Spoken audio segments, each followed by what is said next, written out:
呀，誰懂啊？這種泡泡貼紙書也太好玩了吧！裡面好多好多可愛的小玩意，把它們一個一個接下來，按類別貼在書本中，過程也太解壓了。哇，不是吧？還有這麼漂亮的泡泡貼紙書，看起來是真不錯，我也好想玩呀！等一下吧。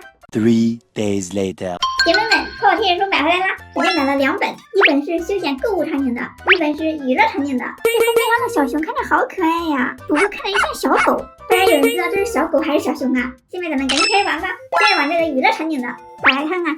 哇哦，它裡面一共是2張貼紙，剩下的這些都是場景。這個場景好大呀，而且是雙面的。接下來我們只需要按照這個場景把對應的貼紙給它貼上就可以了。首先我們把澡堂裡裝飾一下，日用品必不可少。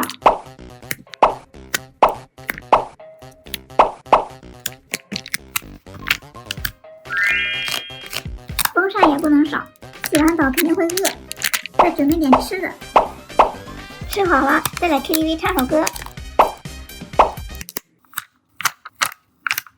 設備很齊全，唱好了，再來個陶藝。你們有沒有發現，它有的地方已經給你擺好一個了，就是你不知道畫什麼的時候，可以按它的提示來。不過你也可以隨意的搭配。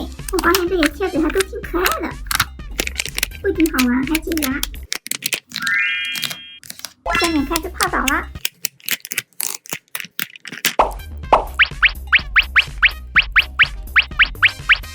不錯，洗完澡開始唱歌了。冰櫃裡面擺上各種各樣的飲料，小推車裡我買了有吃的和喝的。接下來看話劇，話劇裡面各種各樣的顏料肯定必不可少。再來看看廚具有什麼。下面是畫廊，畫廊裡肯定是各種好看的畫了。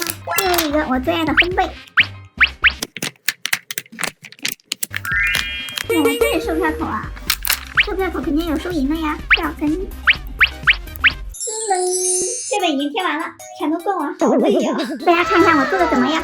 可以給我打幾分？下面來做這本休閒購物的，這個應該輕鬆吧？這個裡面也是2張貼紙，場景一樣的大。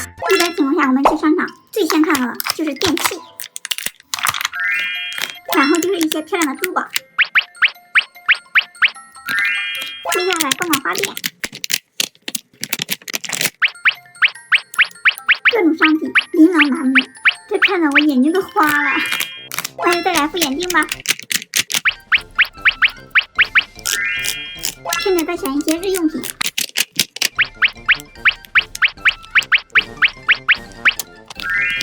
還有衣服，逛累了，再來杯飲品。我最喜歡的裝娃娃了。再來歇一下，最後來裝飾臥室。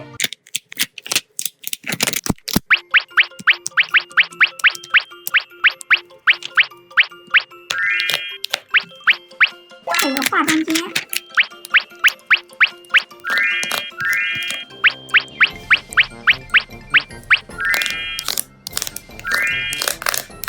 锵锵，這本购物的也貼完了，看得我好羨慕啊！一次可以買這麼多東西。